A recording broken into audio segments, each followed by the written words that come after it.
ज़रा ये बताइएगा, ये जो ब्यूरोक्रेसी के हवाले से ख्वाजा आसिफ साहब ने बयान दिया है, आप लोग इत्तफाक करते हैं कि वाकई ब्यूरोक्रेसी लूट के खा गई है मुल्क?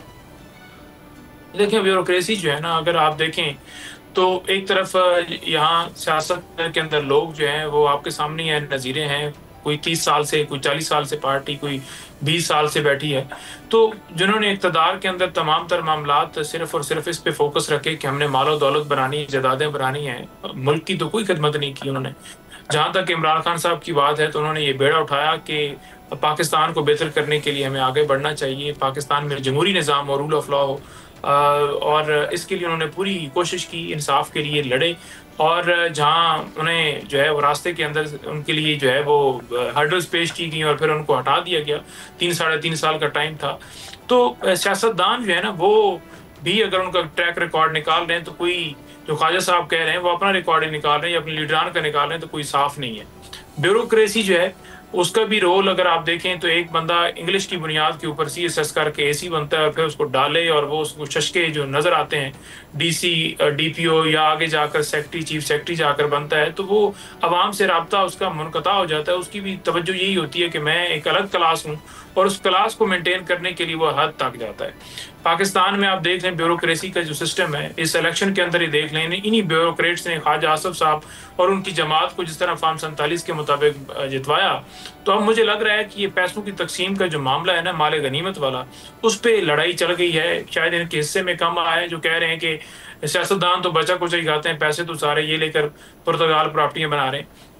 पुर्तगाल की प्रॉपर्टियों से मुझे एक और भी याद आई बात कि कौन है ऐसा सियासतदान जिसकी जो ये चाहता है कि पुर्तगाल के अंदर जो है वो प्रॉपर्टियां खरीदी जाएं, जो एडवांटेज देता है लोगों को, जो लोगों को ऑफर देता है, उसका भी जरा आप भी अंदाजा लगाएं। मैं तो उस बंदे तक पहुंच गया हूँ, यहाँ नाम नहीं लेता, नेक्स्ट के प्रोग्राम के अंदर जिक्र भी कर दूंगा विद एविडेंस।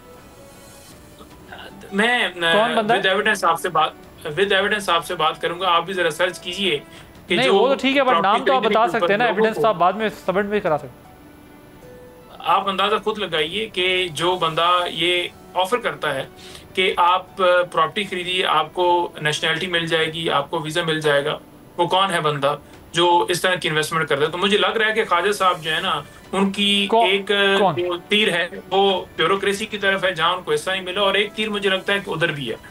तो ये एक पूरी एक है चीज जो कि आने वाले दिनों नहीं, तो वो किस सूबे से हैं वो जो सियासतदान है? पंजाब से। पंजाब से। और किस पार्टी से? देखें, पार्टी अब मैं बताऊंगा तो फिर पहुंच जाएंगे आप, लेकिन वो ख्वाजा साहब से पूछें कि पुर्तगाल कौन इन्वेस्टमेंट कराता है, पुर्तगाल कौन इन्वेस्टमेंट कराता है। PMLN। ख्वाजा साहब बताए ना कि पुर्तगाल में कौन इन्वेस्टमेंट कराता है, कौन कहते हैं। नहीं सर, वो तो कह रहे हैं ना कि लोग पुर्तगाल में इन्वेस्ट करते हैं, आप कह रहे हैं वो सियासतदान भी मुझे पता है कि कौन ऐसा करता है। बिल्कुल पता है, बिल्कुल पता है। लाहौर से? देखिए, मैं नाम तो नहीं बताऊंगा ना, जिधर से भी है आप जरा चेक कीजिए। मैं नाम नहीं पूछ रहा, ये पूछ रहा हूँ लाहौर से हैं। देखें, वही बात है ना, ऐसे तो ये तो बात ही है ना कि घर तक पहुंचा दो तो आप तो पहुंच जाएंगे। नहीं, मतलब लाहौर तो बहुत बड़ा शहर है, उसमें तो बहुत सियासतदान है। लाहौर से? देखें, जिधर से भी है, लेकिन है बंदा और उसी की तरफ इशारा कर रहे हैं। और मामला जो है ना, ये ब्यूरोक्रेसी का, ये माले गनीमत का मामला है। सब्सक्राइब करें और बेल दबाएं ताकि कोई खबर रह न जाए।